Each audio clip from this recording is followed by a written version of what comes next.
안녕하세요. 이가령입니다. 우리 연초가 되면 토정 비결을 한 번씩 들여다보죠. 뭐 재미삼아 보죠. 토정 비결을 보고서 막 그대로 믿고 그러는 사람은 아마 거의 없지 싶어요.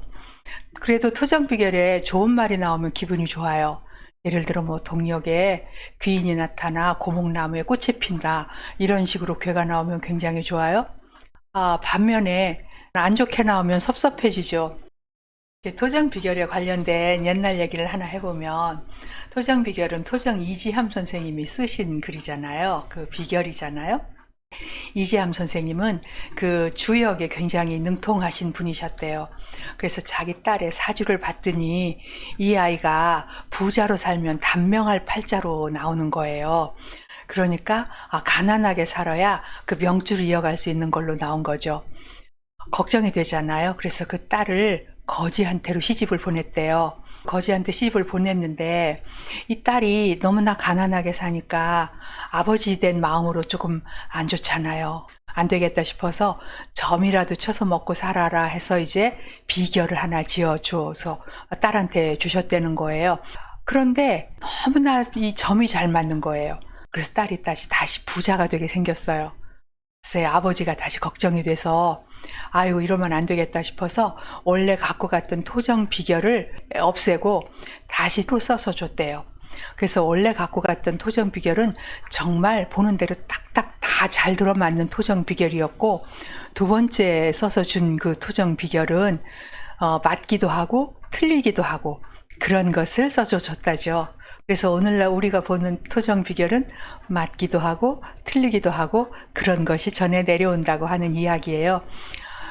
이 토정 이지함 선생은 서화담, 그러니까 서경덕 선생님의 제자였어요. 어느 날 서화담 선생님하고 이지함 선생이 어느 마을을 가는데 이쪽 산 초입에서 한 포졸이 막는 거예요. 왜 막느냐 그랬더니 지금 저쪽 산 너머 마을에는 역병이 돌아서 사람들이 많이 죽어나가고 관리들도 많이 피신을 했습니다. 그 마을에 들어가시면 안 됩니다. 다른 마을로 가십시오 하고 안내를 하는 거예요. 아니 다른 관리들은 다 몸을 피했다는데 왜 자네는 이 자리에 여기 서 있는가 그랬더니 이곳을 왔다 갔다 하는 사람은 이 근동에 있는 사람은 오질 않습니다. 먼 곳에서 오는 분들이 오시는데 오셨다가 어려움을 겪지 않으시게 해드리기 위해서 제가 여기에서 이렇게 안내를 해드리는 겁니다.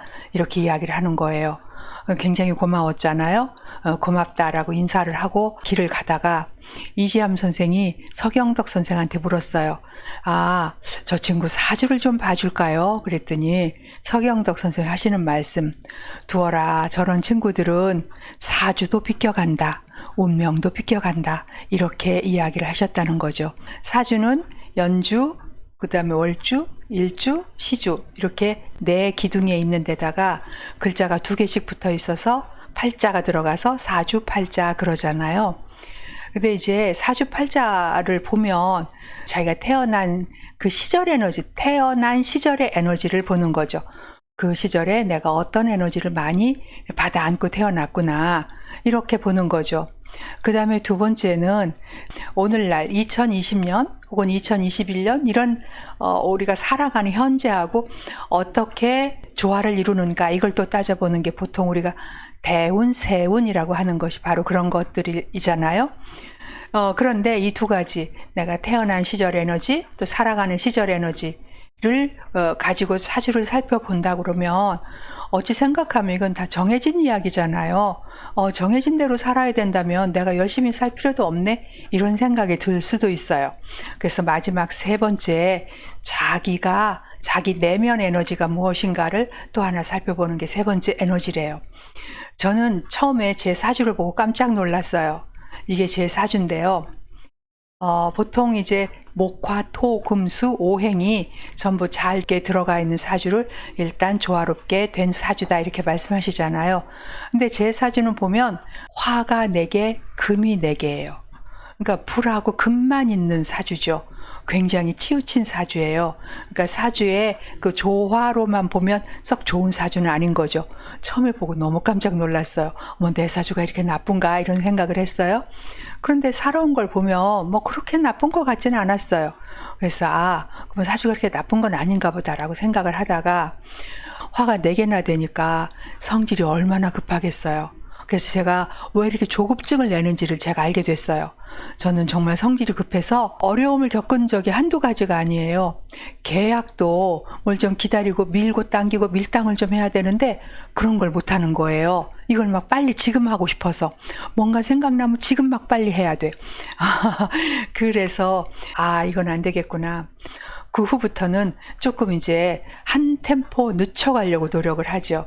그래서 옛날 같으면 인터넷 쇼핑을 해도 다이렉트로 금방 주문하기 눌렀다면 이번에는 장바구니 한번 넣어놓는다거나 이렇게 한 박자 쉬어가는 걸 하려고 노력을 해요. 성질이 급하니까 주변 사람들도 굉장히 피곤해 했던 거예요.